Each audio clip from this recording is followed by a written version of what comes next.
Time for us to check in with Tom Mulcair, a feature brought to you by the folks at Guaranteed Industries. They, of course, are a Lennox Premier dealer, been in business since 1957. The folks you want to call for all your heating needs heading into the winter. 514-342-3400, online, guaranteedindustries.com. Tom, how you doing? Very well. Welcome back. Thank you. Good to be back. Not really, because there was no snow there. Tom, let me start off by talking about this story with Trudeau and China. I saw Prime Minister Trudeau today being questioned about this, I guess, the Chinese interference in Canada, and basically not looking very comfortable, as saying that he had not heard about anything to do with this from anybody. What's going on here?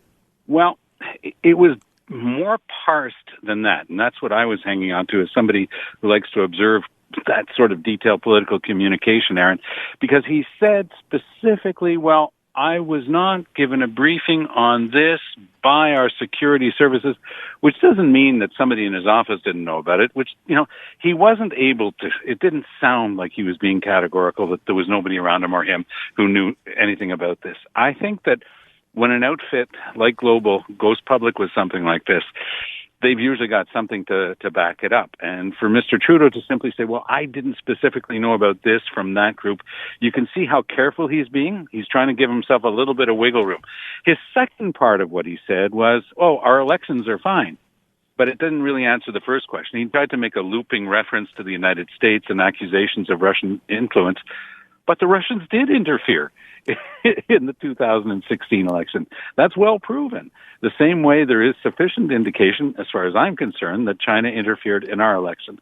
It's the soft underbelly of our democracy. Those institutions are fragile, and foreign powers are going to be interfering more and more. And we've just got to up our game and not be naive about the role that these other countries are playing here.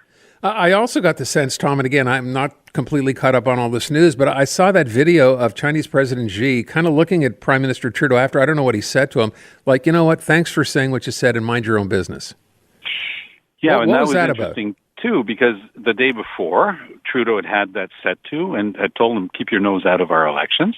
And then Xi got upset about it, said, you went and spilled the beans to the media. So he didn't try to deny that that's what Trudeau had said. He just said you're not allowed to repeat it to the media because, of course, President Xi doesn't know what a free and democratic society is, and he doesn't know what free press is about.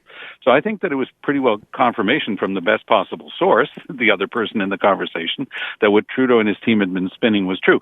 His point was, in diplomatic terms, we don't repeat what gets said in meetings. But at the same time, if it is China interfering in our elections, well, then good on Trudeau for standing up to it. Are we worried that our relation with the Chinese is going downhill even faster than it was before during the whole Two Michael saga? Our relationship with China is in tatters, and it's an important relationship, and it's one that we have to work on. But at the same time, it doesn't mean that we, keel over them because China is interfering in our elections. We've got to show strength. I have the perception that China will always deal from a position of strength because they are one of the most powerful nations on earth. But I think that if they sense that there's nothing but weakness on the other end, there won't even be respect. I think that Trudeau was able to save face, to talk straight up. He backed off on it quite a bit after that, using his usual longish phrases to say there will sometimes be uncomfortable conversations. But overall, I think that it was a good thing for Trudeau to show that we were not going to put up with this and that we didn't have anything to fear from China because we are a middle power, but we're not able to take them on in a lot of different spheres. But if we can't even stand up for our own democratic institutions, what's left? Let's go to provincial politics. Christian Dubé, our health minister, says he's found apparently a magic solution to the labor shortage of Quebec nurses. Is that solution the fact that there is no labor shortage of Quebec nurses? What's going on here? There's a serious labor shortage of Quebec nurses. Maybe one of the first things he should do is, because he showed such surprise when he learned about it on CJAD 800, maybe he should put back the whole proposal that's already been approved at every level for Dawson College to be training more nurses. Maybe he should take a look at what happened with the recent exams for the Order of Nurses, where they've managed to fail more than half, and that's completely out of whack with anything historical that's been done on that exam. So, yeah, I think that, there are a lot of things that can be done. One of them is, of course, to remove this compulsory overtime that we have. It's a bizarre element of our system, and it discourages a lot of nurses who just simply leave the system and go into the private sector, and then we go and talk to those agencies, and we hire them back at a much higher rate of pay. So the whole system is breaking down right now. We're missing thousands of people who have left the profession, and we've got to start treating them better. Nurses are the whole spinal column of the entire health system. They are what hold the health system in place, and we've got to start treating them properly. Under the CAC, they started putting a lot of pressure to bring everybody up to full time, even if somebody had done 30 years of service, and saying, I'm going to work 4 days a week. So what they did was, during the pandemic, they said, well, we'll give you a little bonus if you're full time. So it was a way to push people into full time. I had a friend who had done just that, worked 30 years. And he said, this isn't fair. These bonuses should be there for me, even though I'm only working 4 days a week now instead of 5. And he was, of course, right. But what Christian Dubé was doing, the same thing as Legault. They were trying to run roughshod over the unions, saying that the unions were the problem. We're just going to come up with this on our own and not negotiate it. Well, that absolutely did not work. It shows maturity on Dubé's part that he's forgetting about that type of battle with the unions right now, treating them more as their social partners of the government, and I think it might actually work this time. Okay, but now here's the thing where I'm confused, Tom. I'm looking at a headline here that says, we have never had so many nurses in Quebec. That's according to the Order of Nurses of Quebec. They're saying their number has increased, again, just in the past year. So how do you deal with a problem that apparently is not a problem depending on who's looking at it? Well, it depends on what type of structure you've got for your unions and how they're setting out the timetables. In the English hospitals, you'll often find a 12-hour shift. And that apparently has been a lot easier to negotiate and to work with than the shorter shifts that are in play in the French hospitals. And that means that people are often doing a second full shift of 8 hours. So they'll wind up doing 16 because somebody else hasn't shown up and they haven't given any warning about that. So this is all part and parcel of something that has to be negotiated properly and put in place. Are there enough nurses right now? I don't think there are. And I think that Dawson should get that new school to start training more of them. And I also think that the government should take a very serious look at the failure rate on that recent exam, because I believe that there could be a conflict of interest there on the part of the Order of Nurses, because they are at the same time saying all nurses should be trained at the university level. And this is a way of showing, we see the ones who are coming out of CEGEP aren't up to snuff. Yeah, what are they also asking? That 50% be a pass, which is a bit scary when you consider this is going to be a nurse? Yeah, but these are not simple technical questions. These are multiple choice, more clinical questions, detailed ones, and several of the answers can be good, but they want you to find the one that a committee decided was the best good answer. So that's where it becomes tricky. Okay. It's not a question of testing your technical knowledge to do the job. All right, let me move on to a piece that is going to appear, I guess, online in the Gazette or tomorrow's edition if you get it in print, about what François Legault is doing, following apparently in the footsteps of Eric Duhem, deciding it'd be a really good idea to put an ad in a New York paper for what the CAC is up to as far as Bill 96, so he can clear up the confusion, Tom?